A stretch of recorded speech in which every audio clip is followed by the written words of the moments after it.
अस्सलाम वालेकुम दोस्तों, कैसे हो? मुझे उम्मीद है कि आप सब सही होंगे। आज जो हम बात करने वाले हैं, कुवैत से 2-3 बड़ी ख़बरें निकल के आ रही हैं जो क्या काफ़ी ज़्यादा इम्पोर्टेंट हैं। छूट के हवाले से भी हम बात करेंगे। सबसे पहली ख़बर की तरफ बढ़ते हैं। जो बड़ी ख़बर कुवैत से निकल के आ रही है, बीएलएस ऑफ़िस की तरफ से एक अपडेट दिया गया है कि अगर आपका कोई भी वीज़ा से रिलेटेड, पासपोर्ट से रिलेटेड या फिर कोई भी इस तरीके का कोई काम है, तो आप जो है टाइम टेबल के हिसाब से जाएँ, क्योंकि अभी रमज़ान शुरू हो चुका है। रमज़ान के अंदर अलग-अलग टाइम टेबल जो है वो बता दिए गए हैं, उसी हिसाब से आपने जाना होगा। ध्यान रखिएगा, फ्राइडे को ऑफिस बंद रहेगा, इस चीज़ का ख़ास करके ध्यान दीजिएगा। बात कर लेते हैं यहाँ पे अगली ख़बर की तरफ। जो अगली ख़बर आ रही है निकल के, ये सऊदी अरब से निकल के आ रही है और काफ़ी अच्छी ख़बर है। सऊदी अरब के किंग सलमान की तरफ से शाही माफ़ीनामा आ चुका है और अब जितने भी लोग सऊदी अरब के अंदर इल्लीगल तरीके से काम कर रहे थे, वो पकड़े गए हैं, जेलों में गए हैं कि उनकी जो है जेलें काफ़ी लंबी समय से उनको कैद कर रखा है, तो उनको जो है अब माफ़ी मिलने वाली है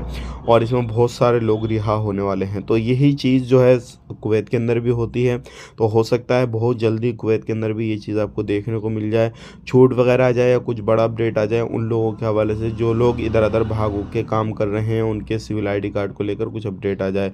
बात कर लेते हैं यहाँ पे अगली खबर की तरफ। जो अगली खबर आ रही है निकल के, ये भी काफ़ी ज़्यादा इम्पोर्टेंट है। अगर आप कुवैत के अंदर रहते हैं, तो रमज़ान के महीने में आपने देखा होगा कुछ बकाले वगैरह, शॉपिंग मॉल वगैरह में जो है सामान रहते हैं, उनकी कीमतों में इजाफ़ा किया जाता है। तो मिनिस्ट्री की जो टीमें हैं वो चेक कर रही हैं, कहीं ऐसा तो नहीं है कि कीमत को बढ़ा रखा हो या फिर एक्सपायरी चीज़ को वहाँ पे रखा हुआ हो, कोई ऑफ़र वगैरह ऐसा चला दिया हो, जो ख़त्म चीज़ें हों उनको निकाला जा रहा हो।